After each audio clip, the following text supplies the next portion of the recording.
Monsoon rain turned Sunamura's road into waterlogged streams, triggering massive public outrage and a spontaneous road blockade by frustrated residents on Sunday.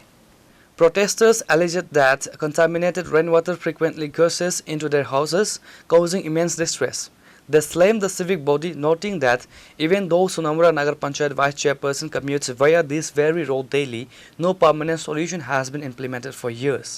অন্তত 6 মাস হইব আমরা বাড়ির সামনে কইছে একটা drain দিব এখনো কোনো ড্রেনের কাজ হইছে না আমরা আডু হমান জলে দিয়া বাড়ি জান লাগে আর একটু বৃষ্টি হলে বাড়ি ঘর যাইয়া বন্যা বাসা যায় এরপরে ফুলাবান স্কুল যেতে পারে না বেশিরভাগ ওএনজিসির গাড়িগুলো দিয়া আরো সব বানিয়ে ফেলেছে সাইডে একটা বিল্ডিং হয়েছে বিল্ডিংয়ের সাইডে কতগুলো মাটি ফেলে রাখছে এই মাটি লেগে আমরা ব্যাগ কাদা ফুলাইন কত বইরা স্কুলে যায়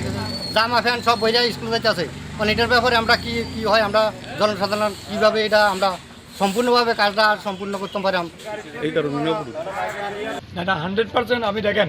এটা শুধুমাত্র এই যে রুট এটা নগর পঞ্চায়েতের রুট না এটা হচ্ছে পিতালপুর রুট ঠিক আছে আমি আগেও বলি আপনার অলরেডি টেন্ডার দেওয়া রুট অলরেডি টেন্ডার পাইছো আপনারা যারা আছেন আপনার মাধ্যমে আমি জানান দিতে চাই আপনারা তো এই এলাকারই সাংবাদিক বন্ধু কিন্তু আপনারাও দেখছেন তো অনেকবার তারা রিপেয়ারিং করছে কিন্তু তাদের সমস্ত স্ট্রাকচার রেডি কিন্তু শুধুমাত্র ওই বৃষ্টির জন্য